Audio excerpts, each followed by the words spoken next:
Good morning. I want to welcome everyone who came this morning. Good crowd here in the room, and also those attending at Bannatyne and viewing online. Thank you for being here. I'm going to talk for a few minutes and then answer questions with the help as required from Vice Presidents. So Paul Cochin, Vice President of Administration, John Kiersey, Vice President External, and Joanne Kesselman, who is Provost and Vice President Academic. The Vice President Research and International is away doing something international, I think. So, University of Manitoba campuses are located on the original lands of the Anishinaabe, Cree, Oji-Cree, Dakota, and Dene peoples, and on the homeland of the Métis Nation. We respect the treaties that were made on these territories. We acknowledge the harms and mistakes of the past, and we dedicate ourselves to move forward in partnership with Indigenous communities in a spirit of reconciliation and collaboration. So I'm going to talk briefly, and then we'll answer questions. First, a little bit about some things that have happened in the last calendar year. We had unanimously endorsed by Senate and by the board a new University of Manitoba strategic plan. It builds on the strategic planning framework. So I'm just observing that there's some folks crowded at the back.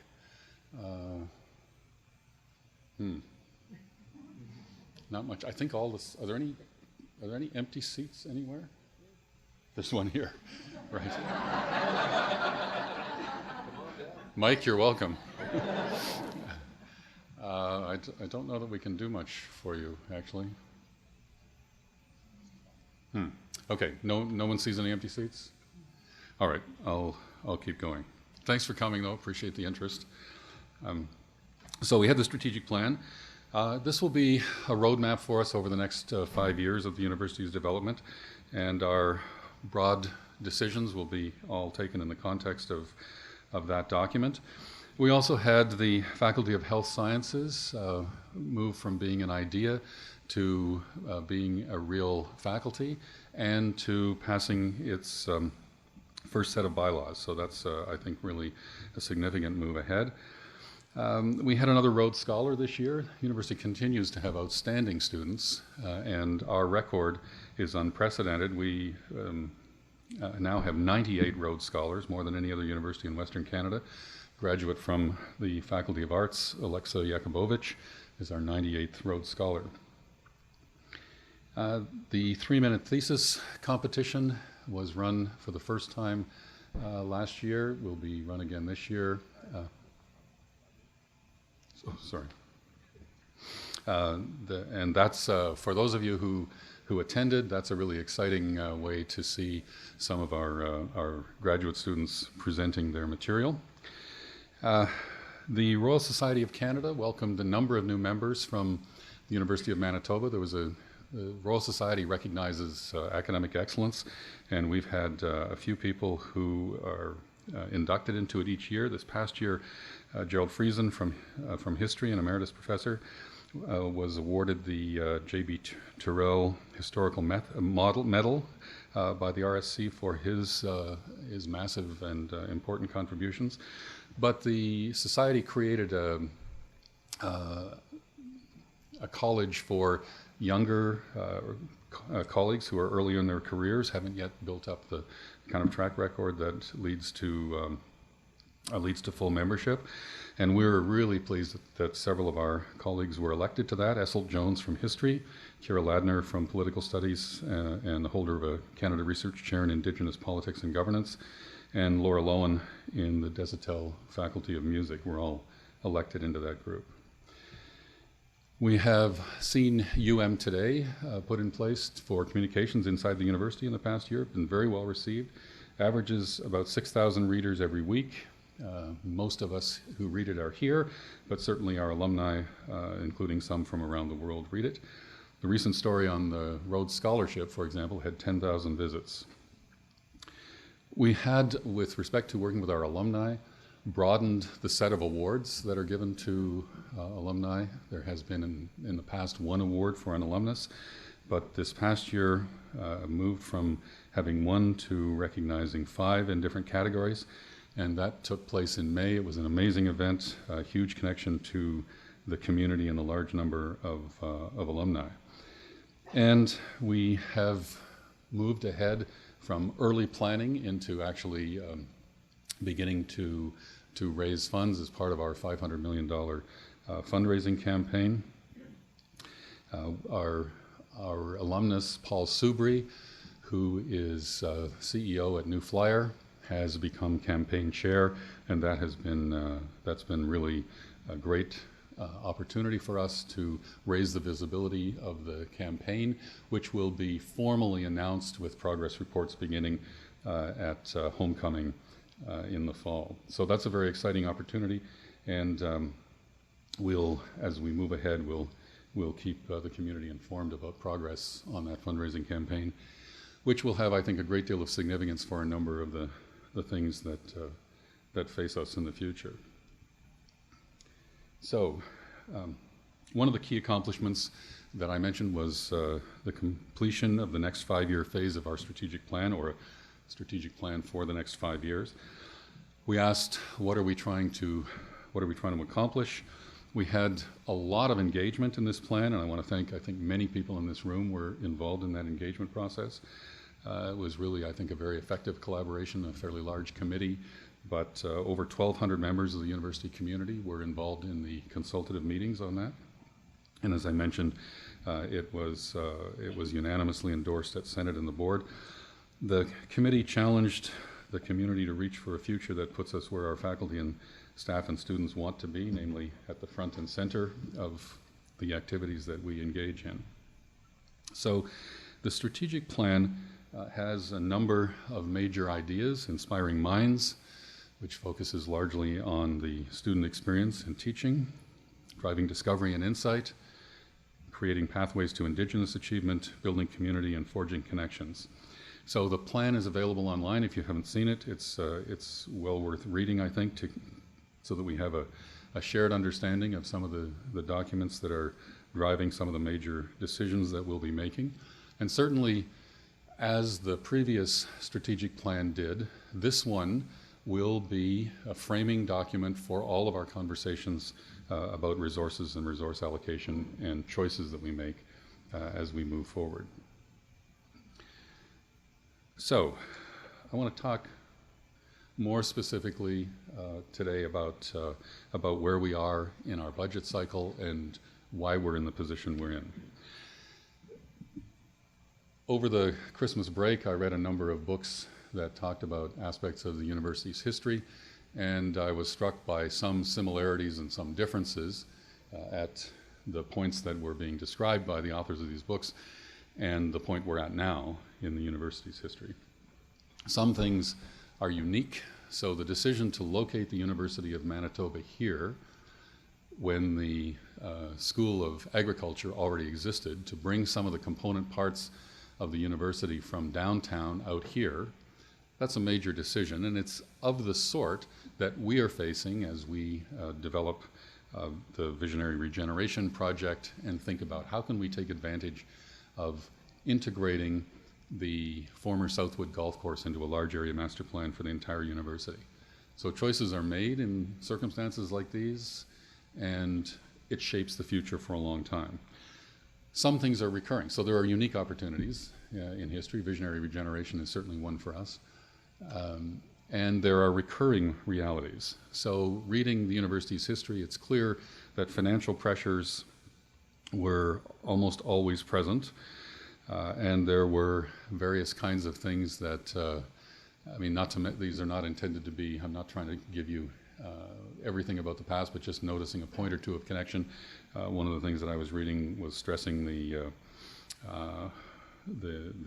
issue of small classes with low enrollment and how that was shaping the university and causing it to respond in different ways. That's certainly an issue for us now.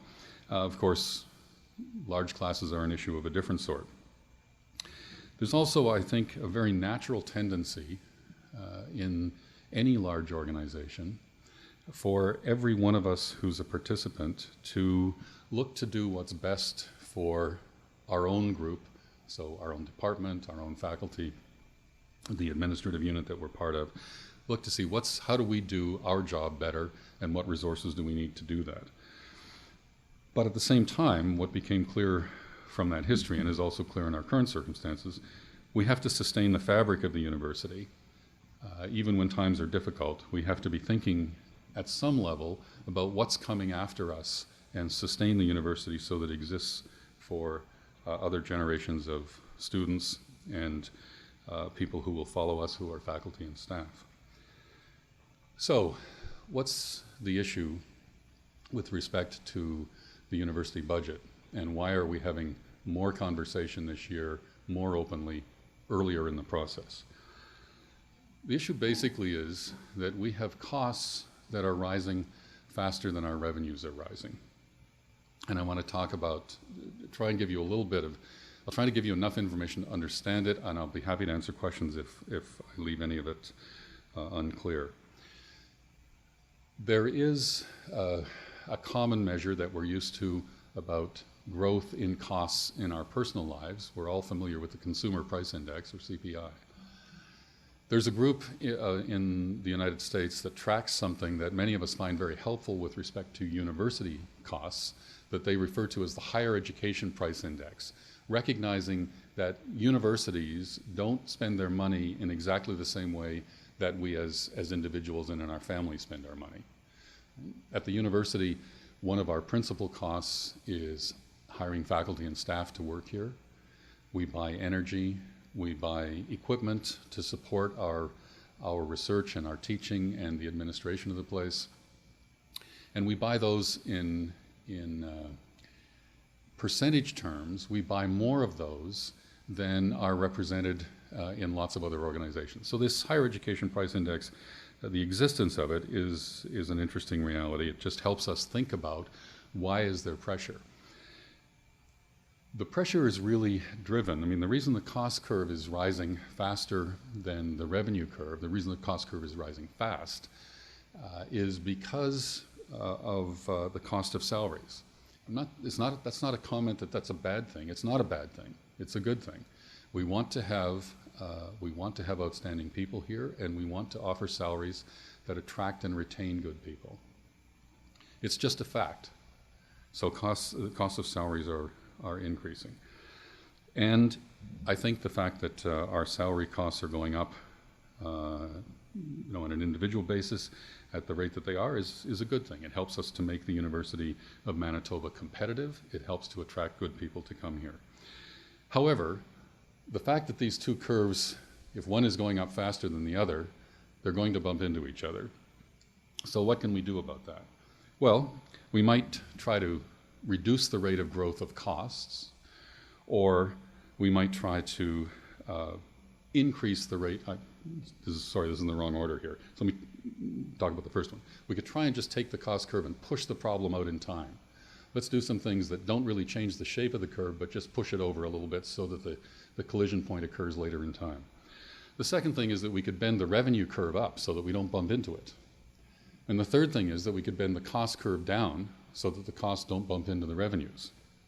So now this is, no single approach will work. These are just ideas that need to be used in some combination to build us a strategy moving forward. Let me say a little bit more about each of them.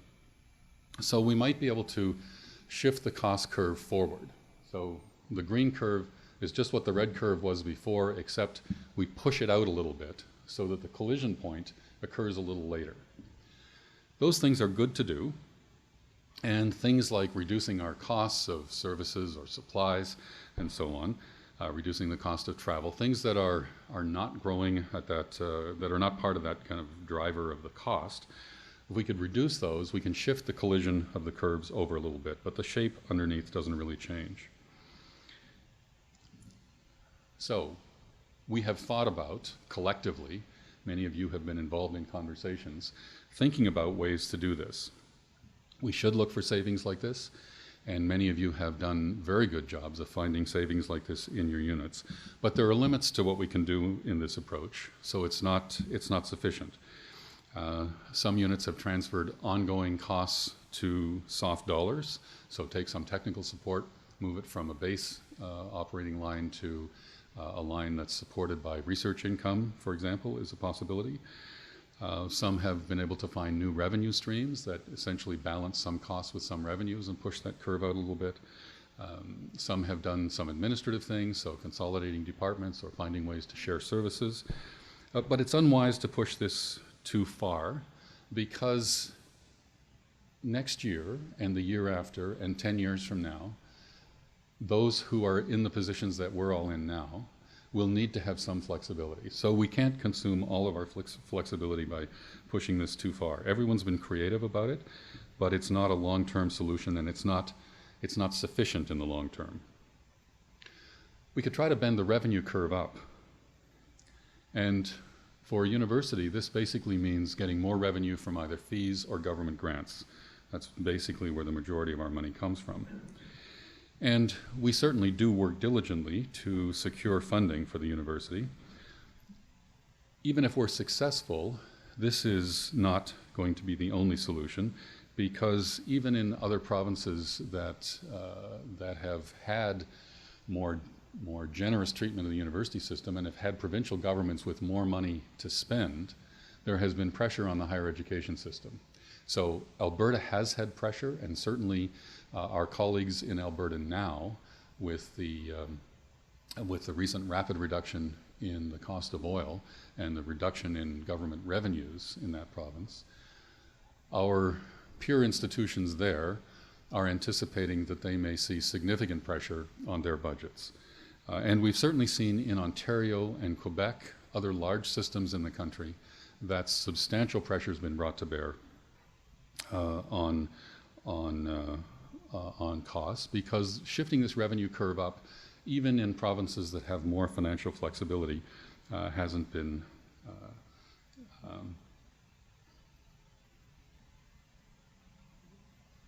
this one changed. I'm still okay? Okay. Sorry, I got confused by one of the screens changing. So where do our revenues come from? Well, the revenue that we get is effectively determined by the provincial government, and it's determined in a number of different ways. It's determined by the level at which we set our fees, and so we have chosen to charge the maximum amount that we're allowed to do, which still leaves us, relative to other provinces in the country, about the third lowest. So our fees, compared to fees for students in most of the rest of the country, are substantially low, and they're regulated by government. As many of you know, they were frozen for a period of time, and in the last few years they've been rising at the rate of inflation. Our professional fees nominally could be considered apart from the kind of core arts and science fees, but in the current political climate, that's not a practical reality. Government in this province also provides less support for graduate students than is true in some other provinces, and certainly less support for research and innovation, and I mean normalized by size of the province, less support for research and innovation than some other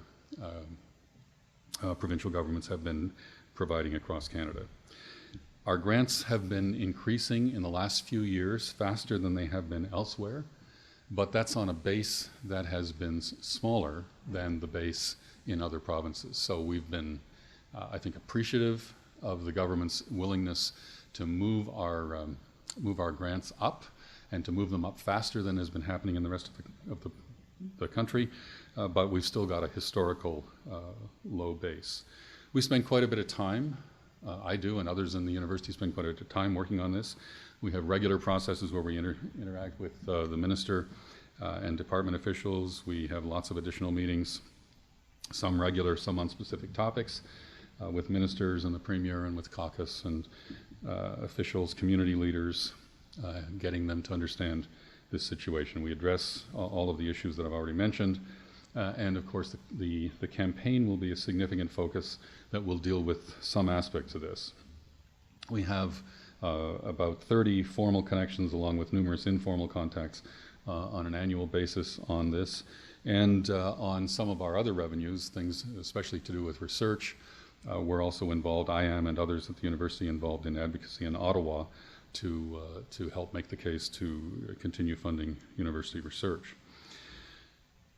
The other thing that we can do, so we could shift our curve ahead, the cost curve ahead, so it doesn't bump into the revenue curve as soon.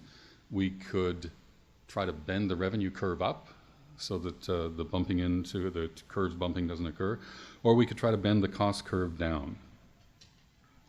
That would mean doing some things differently than we've been doing, and needs to be, I think, part of a long-term approach to guaranteeing sustainability. Our costs are largely determined by us, and that's because we determine how much we're going to pay each other out of the common, of the money that's available to us. So our salaries are a significant driver, and as I said before, that's not to say anything, that's not an evaluation, it's simply a fact. Salaries of people at universities are the major component of cost, and we want to pay salaries that attract and retain good people, so we make that a priority. We also need to balance academic and non-academic expenditures. We need to have non-academic support that makes the university's mission accomplishable, that supports people in the classroom, supports students outside the classroom, supports a number of other activities. My goal is that we are neither at the extreme high of spending more money than others do on these things, nor, because we don't really know a lot of secrets about how to provide support that other universities don't know. I don't want to see us down low, ridiculously low in comparison to other universities like us as well. We do have a large number, we've talked about this before, especially in Senate, we do have a large number of faculties and schools for an institution our size, and that creates complexity and some costs.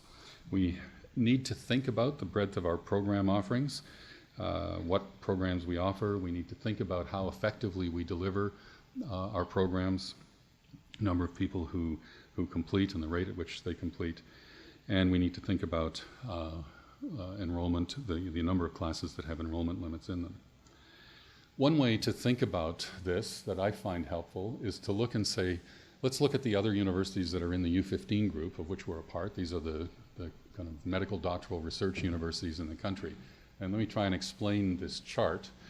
The diagonal line that you can see with the blue numbers on it from 1 down to 15 is simply a rank ordering. And that represents, with the latest data that we have from 12-13, who was spending the highest percent of academic support costs relative to the overall budget at position 1, through to the university that was spending the lowest percent at position 15. So this chart says that Laval in 12-13 was spending the highest percentage of the U15 on academic support costs, and 4 years earlier they'd been second in that category. To come down here a ways, for some reason, let's pick one here. What's 12? Alberta had been 12th, and they moved up to 8th.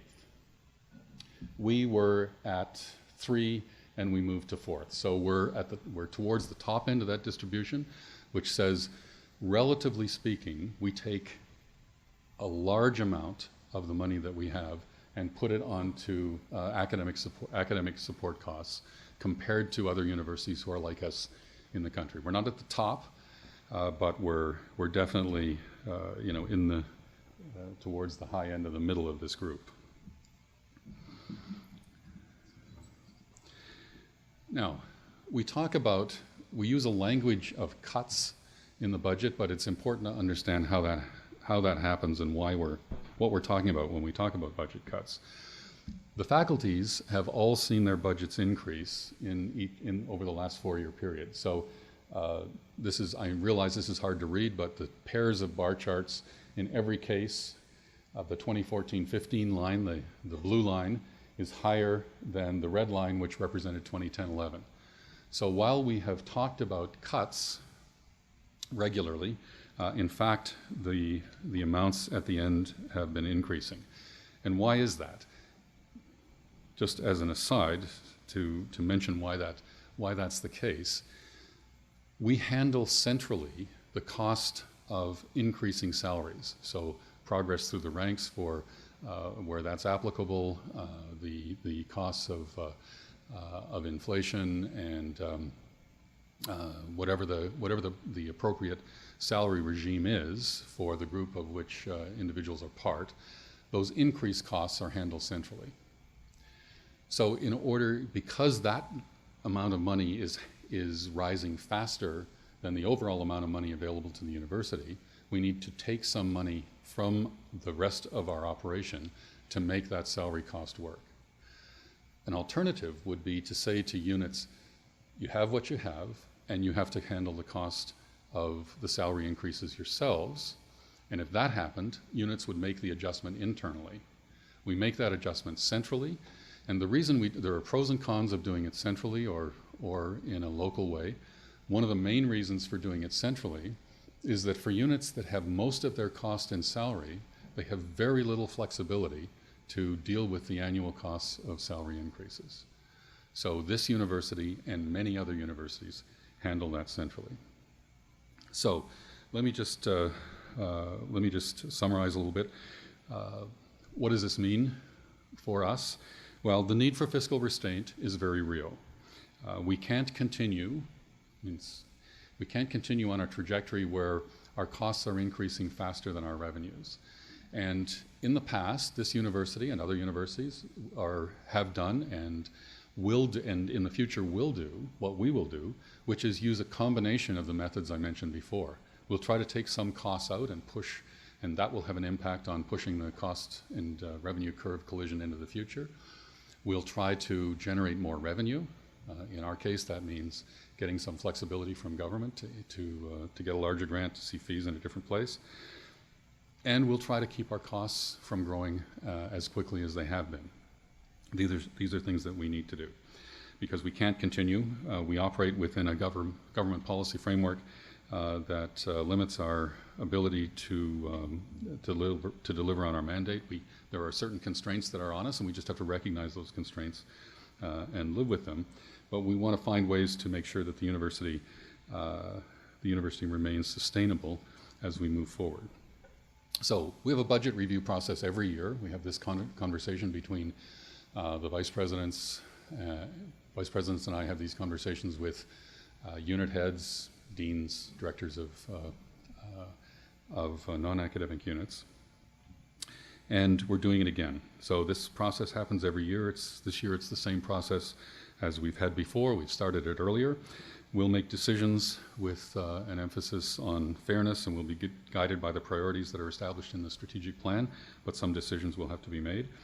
Every unit is being asked to consider budget reductions, that's to their baseline budget, of 4% in each of the next 2 years. And we need to find savings and not just delay the inevitable. We could delay the inevitable, but if that had been done before us, then we would be living in very different circumstances as a university, and it's not a sustainable way to just push that problem into the future. So the existence of this meeting, other information that we've published, we're trying to get the process to be better understood, want to have more people aware of what we're doing, and if you have ideas of things that we can do, we will certainly be eager to have that, and we'll share information online and through the week at a glance. So there's lots of positive things happening at the university. We have some very creative research projects and discoveries from them that you know about from a lot of our internal communications and external communications. We're seeing very good support for the comprehensive campaign, which is, I think, a very exciting thing. $500 million is a lot of money to raise, and it will help on a number of pressure points in the university. There's a lot of money there for support for graduate and undergraduate students, for enhancement of spaces to provide better teaching and research facilities, and a number of other things. I think that's a very exciting thing, and it's really good to see the response we get in the community from that. We have excellent teaching here. We have some new buildings and facilities that are being put in with, and I think we are having quite a meaningful engagement with with our external community who are predisposed to be supportive of the university. So I think that's a result of the good work that many people here have been doing and will continue to be doing. All right, that's the end of what I had prepared to say. And at this point, I'd like to take questions from anyone who wants to pose them, and may ask for help from vice presidents. Yes, could you please identify yourself when you speak? Sir.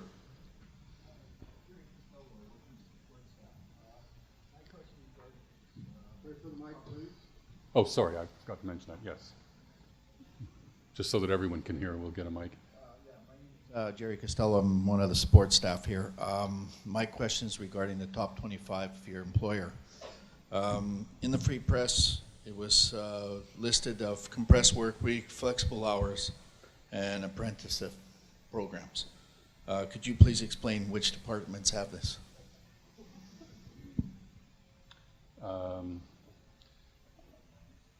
Pardon? I actually don't know the answer. No. We'll get back to you on that. We don't have the information available to us at the moment. But thanks for the question. Here in the middle.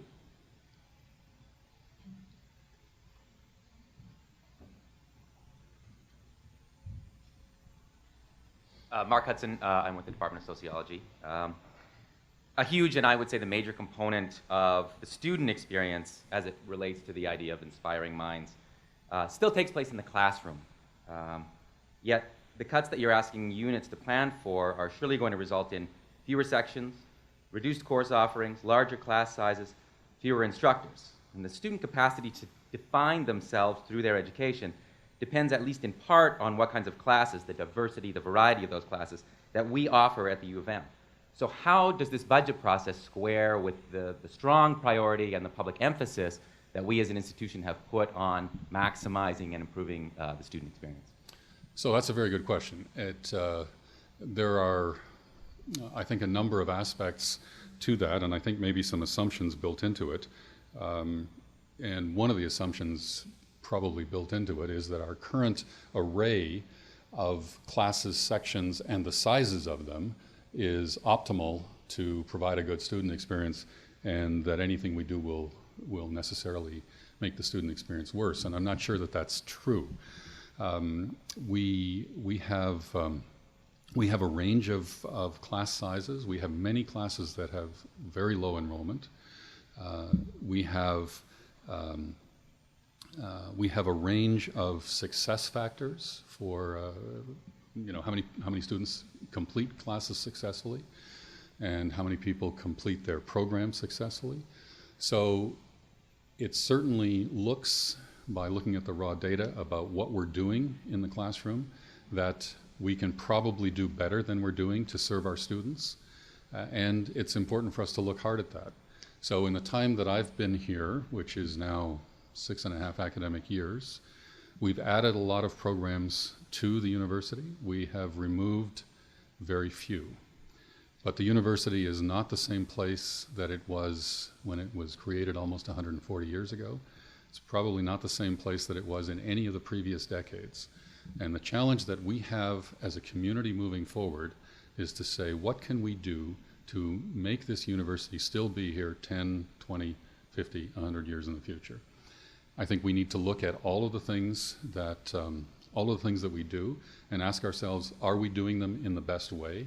And can we make the student experience better? Not necessarily by making classes larger or by eliminating sections, but I think it's certainly incumbent on us to look and say, is the current configuration of our class and course offerings the best way to meet the needs of our students?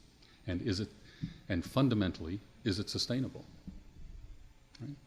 We need to collectively, the university is here not to just serve us, but to serve people who will come after us, as the people who came before us didn't just serve themselves, they built something that lasted for 140 years. We need to look and say, how do we build something that continues to exist and to provide the kinds of high quality teaching and research and engagement in the community that we look for from this university? Hi, I'm Stephanie Yamuk, a graduate student and sessional instructor in Faculty of Education. Hi. I can see that we need to adjust our budget, of course, to match costs and revenue. You know, I think about my own home budget and trying to explain this to my kids. This is what we have to do. But do you think that we need to be a U15 university that is great at a few things or good at all things? Well, I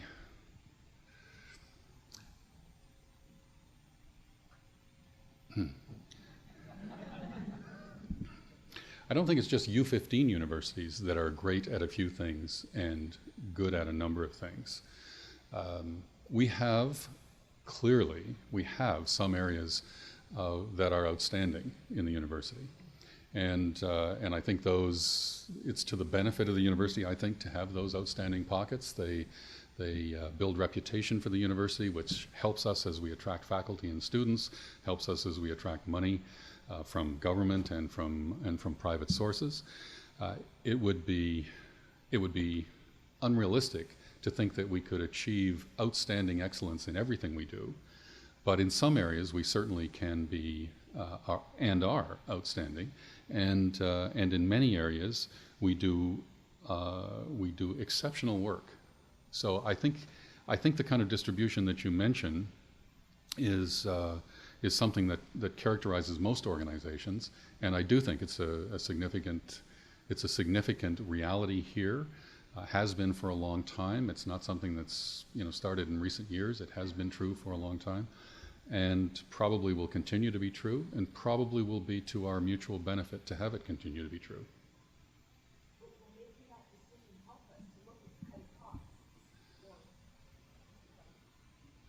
Well, I think every decision we make needs to be looked at in the context of how do we balance that decision. Oh, for those who didn't hear from the mic, the question was, will that orientation that I described help us in cutting costs?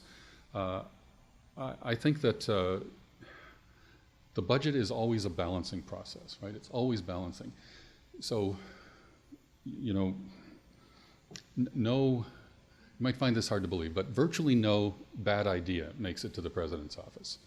If there are bad ideas, the departments and faculties are very, very good at weeding those out. So what we're faced with always in the budget is allocating scarce resources to a large number of very good ideas, many of which are things we've already been doing, and some are new things that people want to do. And so the thing that we're looking at is always trying to decide which of all the good things we can do are we going to do with limited resources. And that will always be true, right? Because this room full of people, not to mention all of our colleagues who aren't here, this room full of people could generate more good ideas than we could afford to support.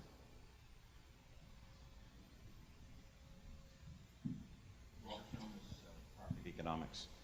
University of Manitoba Faculty Association has done its own analysis of the university finances and budget and comes to very different conclusions that you do about what's happening with choices. And so one obvious example is we find that our salaries are actually a declining share of the university budget, not growing. And so you've got a kind of a budget crisis criteria for making these changes.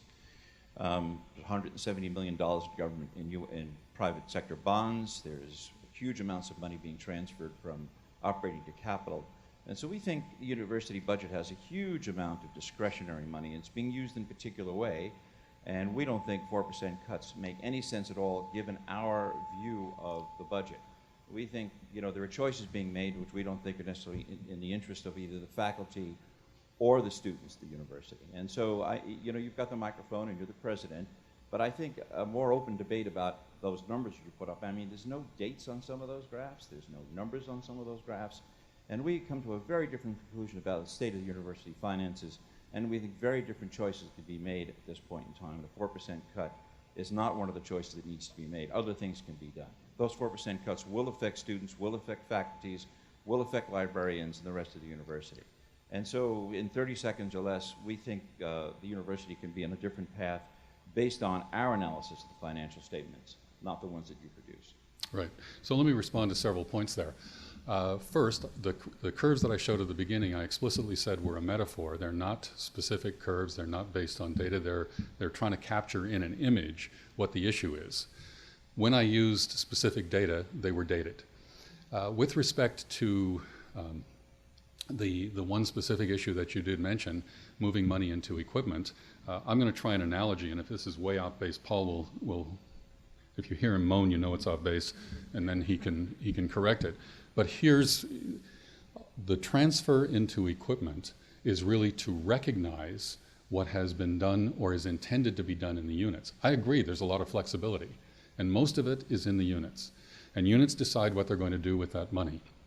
So if we were, if I decided that I wanted to track the cost of my car, and I also wanted to track the cost of vacations, I would have to be careful to make sure that I moved, if I went on a vacation with someone else, or if I went on a vacation on an airplane, there's no car cost involved. But if I came back at the end of a vacation and saw that I actually drove my car, I want to know how much it cost me to drive my car for a year, I'm going to pull the cost of driving my car out of that and put it into my car account.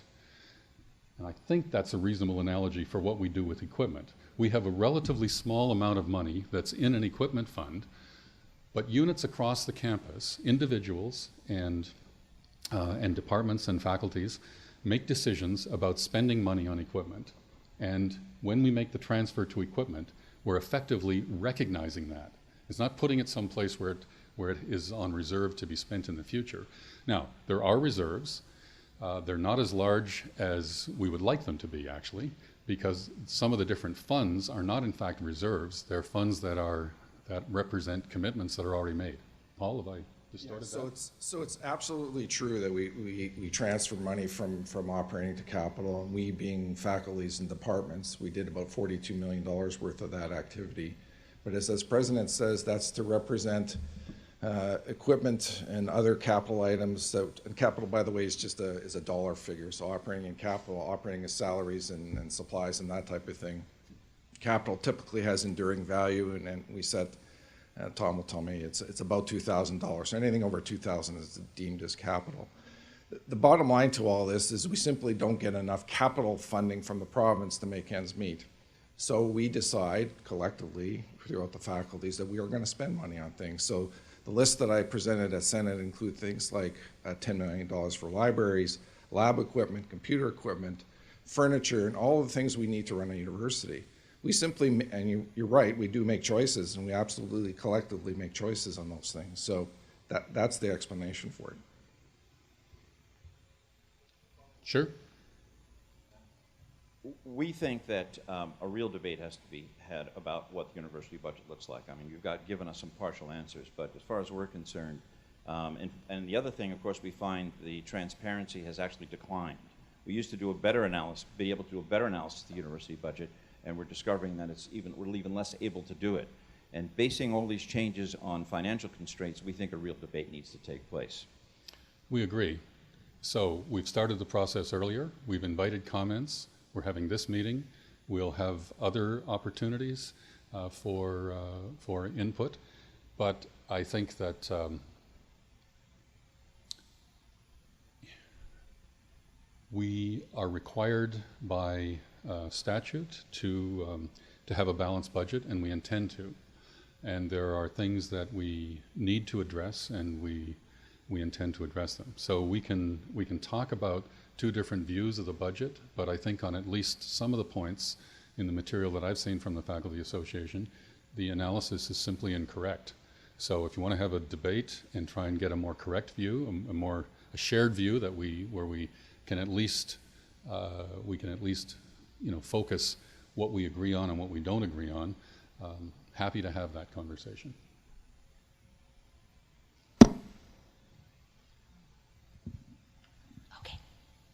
Hi, I'm Janet Morrill from the Accounting and Finance Department of the Asper School of Business. I'm a little bit curious about that collective decision making as well, because we have looked at the university's financial results over the last actually 15 years, and we have seen that there have been these very large decisions about capital expenditures. So for example, 2012, there was net revenues of about $77 million and very large transfers into capital that year. again, as Robert spoke, we don't know exactly how much is from faculty units and how much was from other kinds of units around campus, but we have seen that there are big expenditures there. And what concerns me is the process over what happens when we have very large projects looming in front of us, like Southwood, like perhaps the nursing building on campus. A few times in Senate, I asked questions about that, about how much of the unrestricted funds would be needed for these large-scale projects. And I'm paraphrasing, but the answer was we weren't really in the point of the process where those financing details had been worked out. So my question is about that process. So if we're undertaking a large-scale capital project, so not purchases of equipment, but a big new building, I'm wondering, are details of how that project will be financed given to the decision makers at the time that they decide to go ahead with the project? So do they know how much is going to be financed by donations already received, by future donations, by unrestricted funds, or by debt? So who does the approving? Is it the Board of Governors? Is it Senate? Is it Senate Planning and Priorities? Do they approve both the project and the financing? And what consultation project is undertaken or results of consultation are made available to them when they make that decision? Do you want to handle that, Paul? Yeah, so anything that goes to the board of directors typically will have a funding source to it, and it's a combination of things. It'll be either straight from the government, it'll be through donations, and the last resort is to pull it from internal resources, and Frank, that does happen from time to time. The Board of Governors will never approve anything when there's no funding available.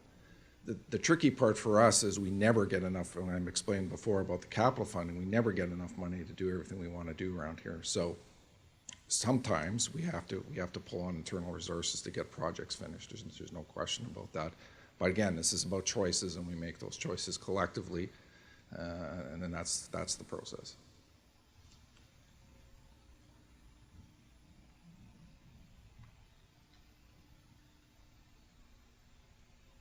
Hi, I'm Brenda Austin-Smith from English Film and Theatre. I actually have two questions. The first one is about a slide, and the second one, to follow your lead, will be metaphorical. So the first is the slide that you posted that shows the percentage change in what you called academic support. And I recall, yes, please, if you can find it again. There it is, academic support costs. And for the first time, when you made a version of this presentation at Senate last week or 2 weeks ago, I heard you say something that I've never heard you say before, and I've not heard, I don't think, a president of the university say before in the 16 years that I've been employed here, which was that what most of us think of most of the time as administrative costs, management costs, were kind of redefined in that presentation for the first time as academic support.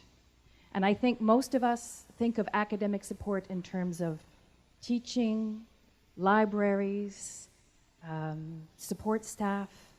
But for the first time, I heard you reconfigure or redefine administrative costs as central to the academic support, supporting the academic mission of the university. And I had never heard that before. Can you tell us, of the academic support costs represented by this graph, which of course has no dates and has no numbers, and is, I understand, sorry, has dates but no numbers. No, David, you know what I mean when I say numbers. I mean costs. I mean costs, financial costs. I mean a price tag. Right. Can you give us a sense, can you break out, I guess, what you mean when you say academic support costs? What does that mean? What ingredients, what elements go into that academic support cost? Can I give a bit of a... Oh, it's here. I can hardly read it either, but I'll try. It says instruction and non-sponsored research, non-credit instruction, and the library. So that's, just to be clear, that's different than an administrative cost. That's a different chart, okay? That would be a chart that I think many of us would be interested in, because to pick up on another thing, it was interesting for also to hear you say, refer to the salaries that we pay each other. Because of course management pays the salaries. And people who are... We negotiate salaries, right? So we pay them, but we negotiate them. But we don't negotiate with you. In other words, I don't control your salary. No, you don't. And I don't control the salaries of people in administration. That's right. But most people in the university, so I mean, I can give detailed, specific, exhaustive answers to every question if you like, but generally, we negotiate the salary arrangements that we have. There are a small number of them that are not covered by collective bargaining, but are individual arrangements that are made, right? But generally, I'm talking about the general flow of costs in the university, and generally speaking, we decide collectively, people lobby, administration responds, we collectively reach agreement on how much we're going to pay. And my second question is the metaphorical one. Yes. After this presentation and going into the next couple of budget cycles, what reassurance can you give us that we are not embarking in some university version of the Hunger Games, with units contending against each other, requests for tributes, and a general kind of inward social economic Darwinism?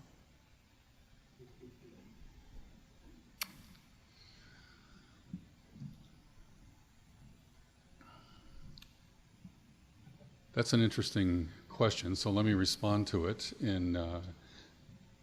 Here's the reality. I don't know exactly what you mean when you talk about an internal, what kind of Darwinism you're talking about, or what you mean by that, and what you think is bad about that. What we will do is that we will hear presentations, so we're only partway through it, right? As I said before, we're having this conversation earlier in the year than we've had it before. So let's talk about transparency. We're trying to have the conversation earlier. We're trying to make sure that people understand what's going on and what the major pressure points are. We can certainly talk about the places where our views on the university, our analysis of the university funding differs. But I think some of that is extremely easy to clarify. But what we will do is we will continue to do what I think this university has done for almost 140 years, and that what most other universities do, and that is to say, with limited resources and lots of good ideas, we will try to match the resources to the good ideas as well as we can. Not all of the ideas that are brought forward can be supported, and we would not be the university we are today if every new idea that was brought forward 30 years ago, 20 years ago, 10 years ago, last year, if every new idea was inherently viewed as being less valuable than existing ideas. My discipline wouldn't exist if people thought that 40 years ago, right? So we will trade off in a difficult process of trying to get advice and trying to weigh things. We will trade off the good ideas for new things and the good ideas for continuing things, and try to find a balance in the context of what we've agreed is our strategic priorities. So I don't know how that fits with your metaphor, but that's what we'll do.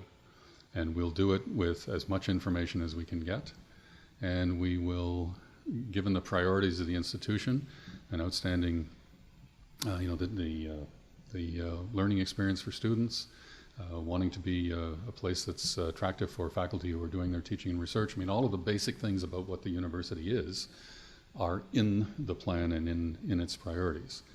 The challenge is limited resources, and that's not a new challenge, that's an existing challenge. And it's not radically different now than it has been in the past, but we're facing a period of increased pressure. So in this period of increased pressure, we're trying to have more conversation earlier. Okay.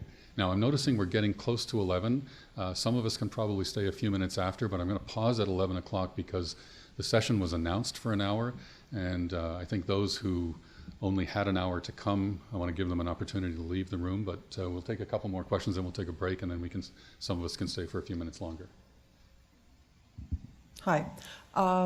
We've received several questions via email from the Town Hall website, several of them related to student costs. And I'm going to read one submitted question along that theme from a student in Faculty of Arts. What is the President's response to the accusation that the university is taking part in the national trend towards corporatization of universities? As a student who has been following the proposed budget cuts as well as increases in administrative spending and advertising, I cannot help but feel my education is being prioritized by this institution. Well, I would say that education is a very high priority for this institution. It's been, although Brenda and I may not like the numbers that are on this chart, what this shows is that relative to other universities like us, we are spending a very high percentage of our, I mean, this is a rank ordering, right? So you're right that the underlying numbers aren't there. But what this shows is that relative to other universities like us with the same kind of mix of programs and activities, roughly speaking, we're spending a large proportion of our budget on academic, direct and indirect academic costs. In our fundraising campaign, support for students, undergraduate students and graduate students, and for building good spaces in which teaching and learning can occur is a very high priority, and this was one of the very high priorities in the new strategic plan. I don't know, Joanne, would you want to say a word about the strategic plan and the focus on learning there? Sure. Well, certainly the strategic plan talks specifically in the first priority, which I think is called Inspiring Minds, is the pillar around our long-term support for teaching and learning and supporting teaching and learning through both academic and academic support investments. But we as a strategic planning committee felt so strongly about the issue of an outstanding student experience that the plan itself indicates that, in fact, it is not a standalone pillar, but it is actually an embedded priority within all 5 priorities of the new strategic plan. So you will see reference to providing an outstanding student experience in the new plan in every priority area of the plan, both respect to in the classroom activities, outside the classroom activities, including undergraduate students' research projects, student support. You'll see it in the case for support in the capital campaign. You'll see it in the section on community engagement with respect to engaging our students in collaborative research projects and collaborative learning activities. So I think that the new plan has a very strong commitment to an outstanding student experience, and I think it's very evident in all of those priority areas. We're now in the process of thinking about how to move forward on implementing that plan, and we'll be looking to the community for involvement and ideas in terms of how we can realize the aspirations of that plan, which are squarely focused on the student experience. I think we've probably got time to handle one more question before I take a break to let people who have to leave. Yep. It's Niall Harney. I'm a student in the Faculty of Arts, undergraduate. To add to this discussion about the capital budget and about the university's costs over the next few years and recent years, you're asking for 4% budget cuts to academic budgets over the next 2 academic years, but this is amongst a climate of spending on a new active living center, a new welcome center. There's a new project beginning behind the Fletcher Argue building. There's also plans for redeveloping the Southwood Golf Course. And then all of our budget revenue surpluses for this year have gone to the capital budget. Is it the university's idea that these sorts of physical expansions of the university are more beneficial to the student experience and the life of the university in the future than spending on academics? No. It's our view that both are necessary and they need to be held in balance, right? So we enjoy the facilities that exist. Well, we don't enjoy all of them, but we enjoy the facilities that exist because decisions were made in the past to build them so that we have spaces in which to do teaching and to carry out research and to have the kind of social activities that we want to have as part of the university campus. And if we want to build a sustainable university, we need to keep holding the realities of spending on people and spending on the fabric of the university, we have to try to hold those in balance. I think some really good decisions have been made in the history of the university about that balance. Sometimes some of us might like to see it a little bit different than it is. We have, if I could just mention one other reality for this university, and indeed I think all Canadian universities, the existing capital plant has a cost, right? The existing buildings need to be maintained. And while government allocates an amount of money for that, it's much smaller than is necessary to maintain those buildings. So some of the transfers that we make to capital are not being left unused. They're being used to keep the facilities that we have in the kind of repair they're in. There's much more that could be done. And some of the money that transferred to capital, as Paul already mentioned, is used to buy equipment that needs to be bought and so on. So I think with respect, I think the premise of your question that we should choose either X or Y is not really the choice that we're going to make. We're going to choose to do some of X and some of Y because both matter. So I'd like to take a break because I know some people may have since we advertised for an hour, I want to give people an opportunity to leave if they need to, but then we'll reconvene for a few more minutes. Okay, colleagues, let's reconvene. I'm going to assume that people who stayed have got a few minutes. Let's go to 1:15 the hour, and then. David, can we clarify as well in response to the last question that the entire university is being asked to look at a 4% budget reduction, not just the academic unit. So it's all of the administrative and non-administrative units, or academic and non-academic units. It's not tied simply to the academic. Right. So take a few more questions for the next few minutes. Yes, Denisa? Hi, my name is Yanisa, and I am a student from the Global Political Economy program and the Faculty of Arts. And you've mentioned before that classes have been designed and are currently running at optimal learning experience for students. But as an art student, from experience, I can say otherwise. Just simple little problems like, not simple, but increased class sizes. Well, in particular for the Faculty of Science classes, I've had friends come up to me and say they can't find a seat in the classroom because many of their peers alongside them are unable to find a seat. And then also during classes, inadequate power outlets so that we aren't able to find, especially in ISBISTER, so that we aren't able to view PowerPoints or stuff like that. And just overall, I find that study areas and classes that I go to as an art student, they don't make me want to, they just aren't at the best, they don't create the best learning experience.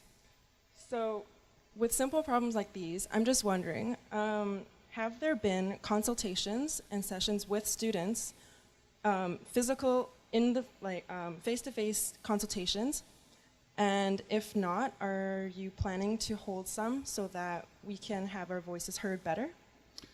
So let me go back to the first thing you said. I certainly did not mean to say, I hope I did not misspeak, that the current configuration is optimal of classes and class sizes.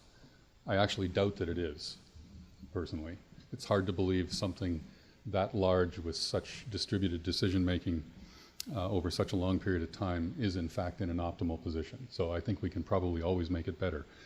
But if I take the thrust of your question, your concern is not so much about the absolute size of class, of the number of students, but the facilities in which students are being taught, right? So you're saying the spaces aren't as attractive. There maybe aren't enough seats in a classroom. There maybe needs to be more power outlets in some places, and some of the lounge spaces are not attractive places to work in. Is that really the thrust of what you said? Right. Okay, I kind of heard them together. So I think what you describe is, again, part of the multifaceted challenge that we face in the process every year of trying to put a budget together. Because responding to the needs for maintaining and renovating spaces is a legitimate need. It needs to be part of our budget. So we need to spend some money on that. And we are a large campus, a lot of whose buildings are quite old. I mean, the building that I sit in is over 100 years old. There are other buildings on this campus of that same age, and then there are buildings from then until now. And these all have maintenance issues around them. And some spaces are heavily used. So we certainly have invested in some areas, like the Learning Commons and the library, and we know that there are other places that require investment. And with respect to class sizes, again, I wouldn't make a claim that the current configuration of classes and the sizes of those classes, like what enrollment is allowed in each class, is necessarily ideal. I know that if we look at growing class sizes as the only thing we do, that would be a bad thing. But again, I'll come back to the reality is that we have many good things that we're trying to do. Nothing that's been mentioned here has been a thing that the University of Manitoba should not want to do, right? Nobody said anything where we should say, that's not the right kind of thing for an institution like us to do. But what we need to do is balance all of the things that we're trying to think about with the resources that are available to us and leave it in a way that's sustainable for the future. Maybe I can just add a couple of comments. Just on the issue of dialogue, I just want to make sure people know that I think under Susan Gottal, Vice Provost Students Leadership, we have a Student Experience Committee. And the intent of that committee is actually to bring together people, students, and people who have responsibility for overseeing student activities and matters that would be important to students, to bring people together to have dialogues about these and other kinds of things. One example that came up from that committee was students' dissatisfaction with the level of wireless capabilities on campus, and led to quite a broad IT student initiative that's become quite a high priority. So we do have ongoing mechanisms to deal with some of these things. The issue of spaces and places, I guess I'd make a couple of comments. We regularly get requests from deans, and this is part of why there's transfers from operating to capital, where deans are asking permission to use operating money to renovate spaces so that they think the spaces for our students are better and more suitable to the kind of learning environment that we are trying to maintain. And then I guess and of course the capital campaign has already been mentioned. There'll be a very strong pillar in that around spaces and places, and some of that relates to student spaces for sure.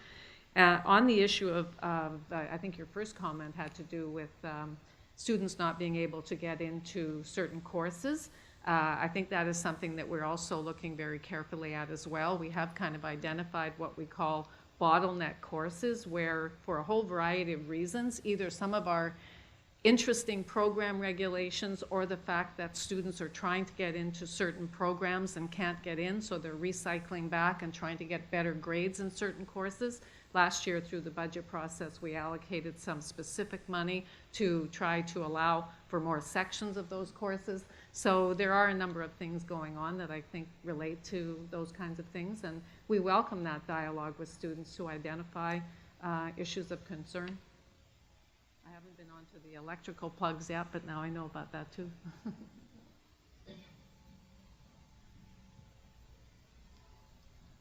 Hi, my name is Ethan.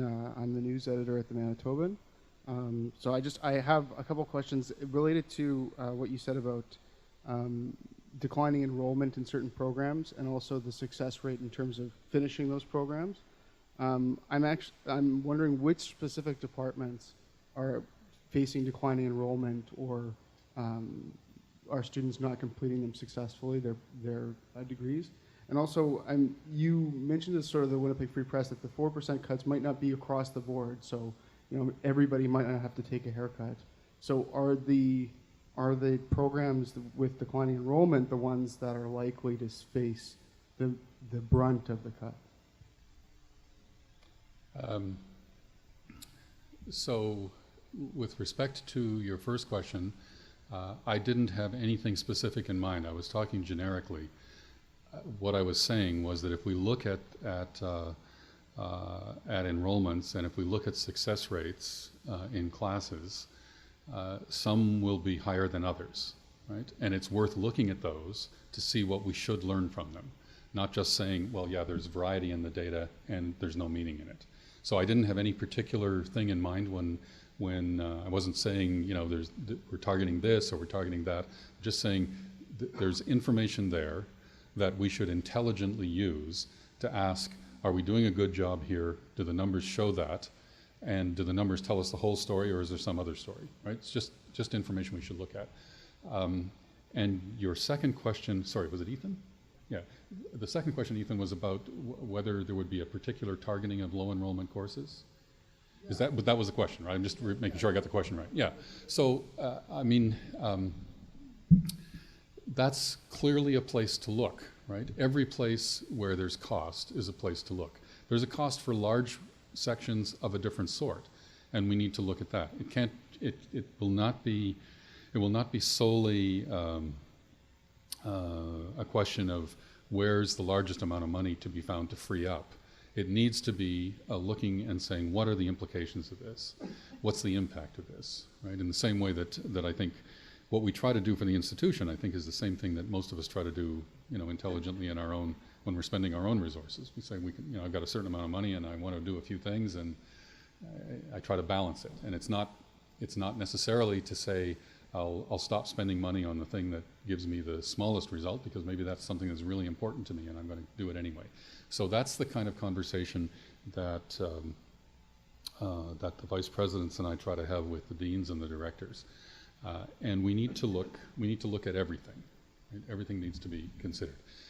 So yes, we did say that it's not our intention to simply set a target and extract the same amount from everyone. And the reason to treat it differentially rather than uniformly is that the impact, and it's related to, I think, the idea that was embedded in your first question. There is value in some things that can be, you know, sliced, and the value lost might be disproportional to the slice you take off it. And so what we try to do is balance the impact as well as find where there's, you know, where can the money come from and what the impact of that will be. So it won't be uniform, and everything needs to be considered. It's not related to specific programs. The one other question I had, just if you could sort of speak more to the issue of maintenance costs for capital. I mean, we've been talking all about capital expenditures on new buildings, but to what extent is deferred maintenance and those issues playing a major part in the budgetary decisions and what you're talking about here? Deferred maintenance, I'll say a word or two and then I'll ask Paul if he wants to add to it. Deferred maintenance is a big issue for us and for, I think, almost every university in the country. And we have been trying to push away at that problem and make it a little bit smaller, but it's a big problem. It can't be eradicated in the short term. And in some ways, some of the aspects of deferred maintenance are overtaken when classrooms are renovated. You know, we'd look and say, well, we need a different equipment configuration in this classroom, and sometimes that's a way to deal with some deferred maintenance. So simply spending on deferred maintenance can occur in a couple of different ways. But it's an issue for us. We need to pay attention to it, as other universities are doing. But that's not the driver for the position that we're in. Paul, is that? Yeah, that mostly captures it. I mean, it's a huge issue, and as David says, it's a huge issue across the country. We have a maintenance budget every year, and to the extent that we can't get at everything, it becomes deferred maintenance. We're essentially kicking the can down the road, and it ties into what David said about sustainability. Our accumulated deferred maintenance is over $300 million at this university, so it's a massive problem for us. We're trying to chip away at it. Some of the transfers, as Joanne mentioned, that we transfer from operating to capital goes into a fund to address deferred maintenance. So we're going to chip away at it. It's not an overnight thing. And as David also says, we have buildings that are, you know, 100 years plus here. So it's a big problem for us. There's no question. So Okay. Hi. Oh, you hold it. Okay.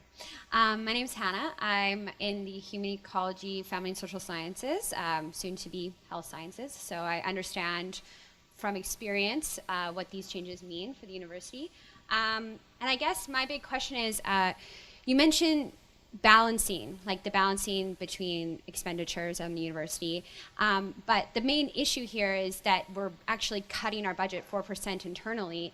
And I just feel like it's, where are the priorities? Like, what are we prioritizing at the university? It seems that there's a lot of money going into these capital expenditures, and you're saying sometimes you just have to cut budgets internally. And I just think that, I just wonder what that means and why we feel that certain capital expenditures are more important than our internal budgets. Why you feel that way? It is, so that's a good question. It is a question continually of balancing those things. Right? And it's a larger, more complex version of the question that we all face in our personal lives and our family lives. Right? How do we decide how much money we're going to spend on something that lasts versus something that's going to be consumed? And that's a continuing issue for us, and it's a big issue. So how do we decide that? Well, we try to assess impact, and the way we go about that is we use some information, we use some data, we look at the experience of other places, we listen to what people say internally when they make their budget presentations, and we're always faced, as I said at the beginning, and we would be, even if we weren't going to be seeing, even if we weren't in a position where we're so close, you know, where we think we should have more government money and so on, even if we weren't there, we would have more good ideas than we could fund. So we're always faced with that, right? Just like all of, and there's nothing new there. All of us have that in our personal lives as well. We've got more ideas. So the question is, how do we balance the expenditures? What this chart shows. How do we balance the expenditures on the direct academic enterprise versus versus the other activities that are in support of the academic enterprise?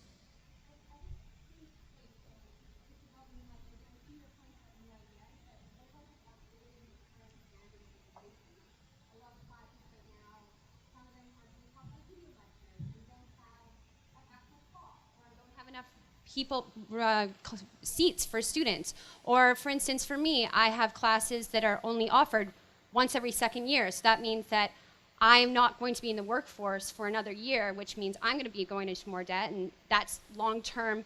If we're talking about building long-term, then that's not so good for our economy, I would say, if we're going to have a lot of students in that situation. So I recognize that there's new ideas, but I'm just saying, why not just focus on upholding the current system of ideas? Well, it's important. What we're already committed to is important because otherwise decisions in the past wouldn't have been made to commit to it. But as I said in my earlier remarks, the university has evolved during the 140 years roughly of its history, and it will continue to evolve.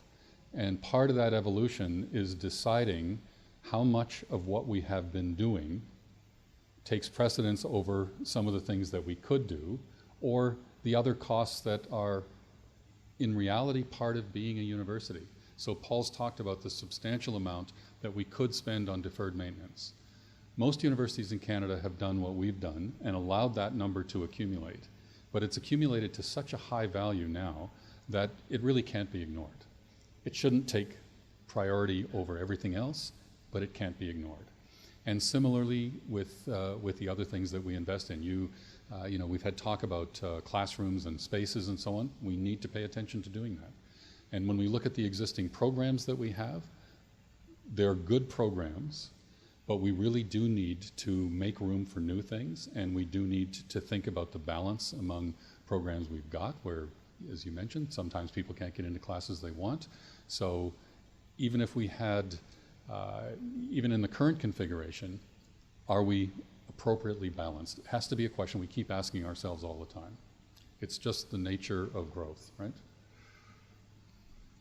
Let's take one more and then we should go. Okay. Well, I think the student behind you, I don't think has had a chance to speak. My name's Ian. I'm from arts. I understand that there's like an emphasis on sustaining. I'm just not sure why you're conflating expanding with sustaining. So, yeah, I'm just not sure why you're investing in new capital projects instead of just maintaining the current standings and then prioritizing education. Because I think that's a good observation. And so, yes, we do see some things that we should do that we haven't done in the past. And I think that's part of the natural evolution of things that are going to continue, right? The world around us is not static, and the university should not be static. We've had a large number of new programs proposed at this university. I mentioned this earlier, in the 6.5 years that I've been here. I don't know, David, whether you could guesstimate how many.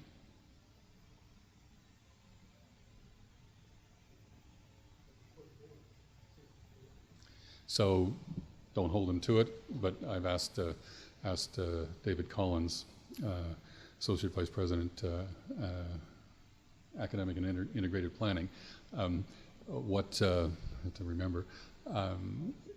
Pardon? Yeah, so David says roughly 30 programs. Now, all of those programs came forward as well-justified proposals to make the university a better place, right? Those didn't come from administration, those came from departments and faculties. So we're faced with that, and as those things change, then it's not surprising that we would need additional resources, physical resources, in order to hold them. And during the time that I've been here, the overall enrollment of the university has continued to grow too. So the spaces that we have need to grow to accommodate the student body we have, and these things need to be kept in balance.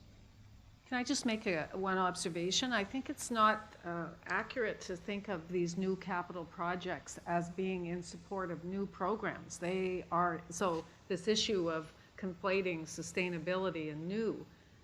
Just take, for example, the project around the Taché complex.